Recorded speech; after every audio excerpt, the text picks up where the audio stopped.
Hey guys, how you all doing? Remember in my last video where I said I had 3 builds in the works?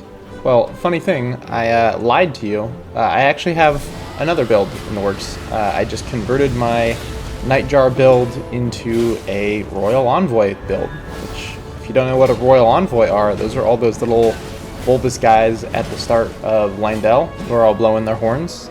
That's an Envoy, and this is just a very angry Envoy. Essentially, the whole build revolves around the Envoy's Longhorn, which is a Great Hammer, and Great Hammers in this game are fairly underrated. They're kind of the best that Great Hammers have been in any game FromSoft has made. And, you know, they're not the greatest weapons, but they're pretty good. And paired with, you know, just any decent main hand weapon, they're very good. So I, of course, paired it with the best main hand weapon, that being a thrusting halberd. Now, the build itself is a strength and faith build. I can swap between the 2 Fingers heirloom and the Star Scourge heirloom if I want to go more strength or more faith. But either way, it's a pretty solidly hybrid build that relies just a lot on physical and holy damage. Well, now it's called sacred damage, but you get my point.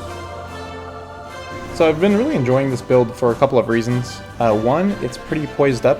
The Beast Champion's armor is just like a very nice, poisey set of armor, and goes quite well with the Envoy helm, which, when I first found this thing, I thought nothing would possibly go with this stupid, goofy-looking helm, but goes pretty well with this.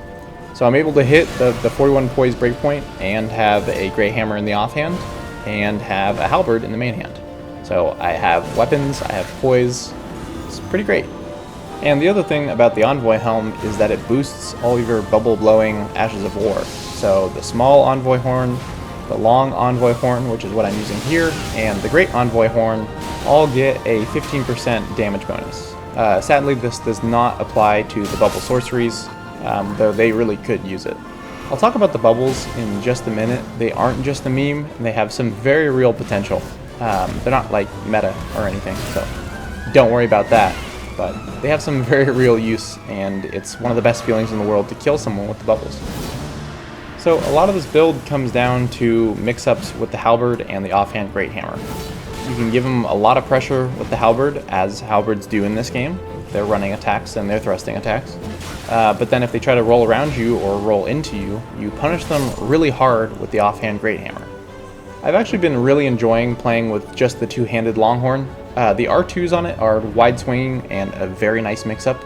Not the best range in the world, but still very usable. I've also been toying around with swapping out the Halberd for a main hand rapier to also get those R2s and the R2 feints, but I haven't done quite enough of that just yet, and I especially haven't collected enough clips for it just yet. I'm still pretty early on making this build, like it's pretty much done, but there are more wrinkles and more things I'm adding to it, so this is just kind of like a preliminary intro video of just like what this build is about. I've really only been invading with it for about 3 days, so this is kind of just like what I've learned about this build and what it can do so far, but I expect come like another week or 2, it will be a little bit different, and I'll have some more insight to share with you guys.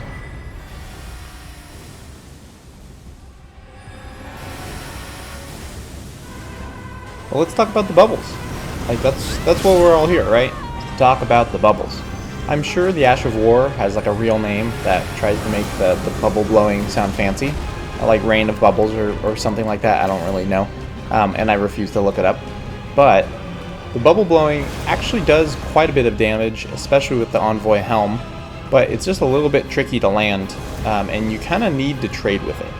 So in this game, you have passive poise, and then this bubble blower has a little bit of hyper armor when you actually do the Ash of War, but not a ton, so you have to kind of choose which weapons you can trade with and which you can't.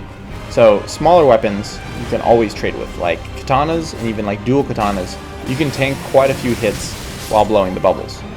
In fact, the best part of this is that it looks like you stagger for a second, and it looks like you got knocked out of the animation for blowing the bubbles, but nonetheless, you keep blowing the bubbles. That's fantastic. And if a lot of the bubbles hit, it does anywhere between like 700 and 900 damage at rune level 60, which is kind of insane. Like, just imagine what the same build could do at higher levels and with like a lot more faith. It would just absolutely melt everything.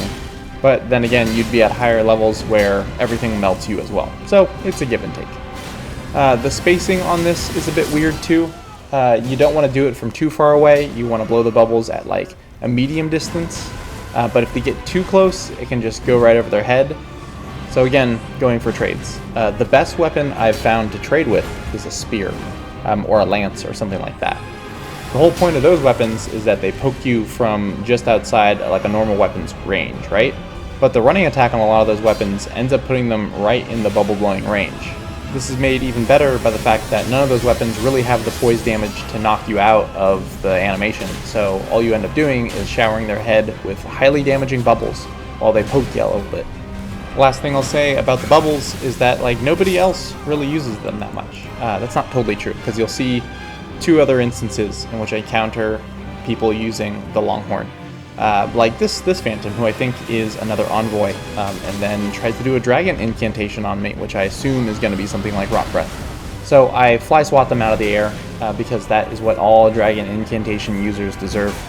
But like I was saying, nobody really uses the Longhorn. Like, you don't see bubbles a lot, so it's kind of an advantage in that people just don't really know what to expect. People don't really know how the bubbles work, what's good about them, what to respect and what not to respect. So it works to your advantage. The less your opponents know about your playstyle, the better.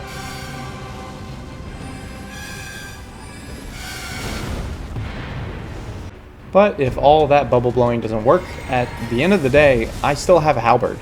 I had this one invasion that I'm showing here, where I just got chased from like just outside where you fight the Mimic tier, all the way along that bridge to like the rest of Shifra and like the Ancestral Wood.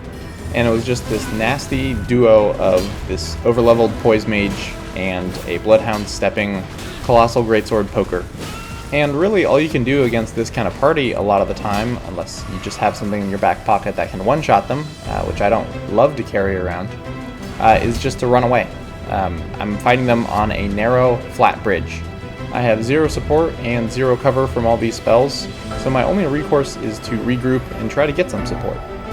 Eventually the mage ends up dying to PvE, because of course they do, and then I had to chase that poking host all the way across that bridge again. And I almost had some Dark Souls 3 flashbacks here, because they ran back to summon their friend. And fortunately my prayers were answered, and their summoning didn't work. And I just halberded them to death, because that's what a halberd does. And initially when I made this build, I was like, maybe the halberd's like a little too sweaty. But this is why you keep the thing on you. So the annoying co-opers, who you can label as gankers if you really want, pay the price. There was one other invasion that I wanted to dive a little bit more into. It's this one in Carian Manor. I don't know why this build gets so many invasions at Carian Manor, but I guess 63 plus 12 is very popular for Carian Manor, or so I've found. Anyways, this party won't aggress me like at all. They won't push me. I think it's because of all the hands everywhere. I'm pretty sure they've already killed the giant hands that are behind me, but still they won't push any further. So I'm just kind of blowing bubbles back and forth with them, trying to get them to do something. This invasion plays out like a lot of invasions on this build tend to do, which is that I do a lot of my damage with the Great Horn, and then I chase them down with the Halberd. And that's all I really want from the Halberd, you know, just a nice chase down weapon to put my opponents away after outplaying them. And actually, if you notice here, I'll go for the bubble blow from neutral, and it's very backstabbable unless someone's like right on top of you. The bubbles do not have great tracking from a distance, so if you know what you're doing, it's very, very easy to backstab. But nonetheless, they get horned and halberded, because that's just what happens with this build. And then it's just me and the host.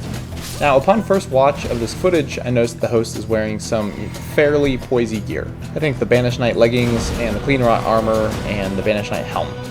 So, you know, a decent amount of poise, probably around 45 to 50 poise if I had to guess. But what's really crucial here is that they're power stancing the Watchdog staffs, which I've never really seen anyone use. And I've also really never fought anyone power stancing two colossal weapons, not colossal greatswords, colossal weapons. And it seems like those two weapons, when you power stance them, have an insane amount of hyper armor.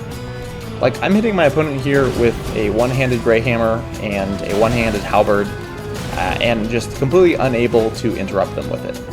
And I thought initially, like, okay, maybe this is, you know, a bad connection, they're going to start getting stunned after this, but they never really get stunned by any of these attacks while they're attacking. I just think the hyper armor on power stance colossal weapons is abnormally large. It would be nice to get that kind of hyper armor on other types of weapons that aren't necessarily like power stance. But I don't know, it made me think a little bit, like, oh, maybe I should find other weapons that have insane amounts of hyper armor, because I'm kind of missing that in this game. Like, yay, we have passive poise in this game, but it's still very hard and not really worthwhile to trade. And I think if more weapons had, like, Dark Souls 3 type of hyper armor here and there, PvP would really benefit a lot. It wouldn't just encourage so many fast weapons and really spammy weapons like katanas. But it's not like we need to give any more advantages to colossal weapons and poised monsters out there. It's already hard enough as is to stun people who are really poised up, especially over-leveled phantoms, and I don't really want it to become that much harder. Well guys, I don't have too much else for this video. I'll probably just let this last invasion play out, which is a very fun invasion, and with several other people using the Envoy's Longhorn, which is pretty rare. I'll keep working on this build in the meantime. I'm really liking it from the start, but I want to work in a few other wrinkles, and I also want to develop the lore a little bit. So far the lore is just, it's one of those roly-poly envoys, but he goes out and kills people, and I think it could be a little bit better than that. So I'll work on that a little bit, work in a few more wrinkles to the playstyle, and probably make another video soon. I've really been liking making one video a week. That consistency has been really nice to do, and at this point I'm really just trying to see how long I can do it for. So I guess we'll just have to see. But that's all for me guys. Thanks for watching, and I'll see you in the next one.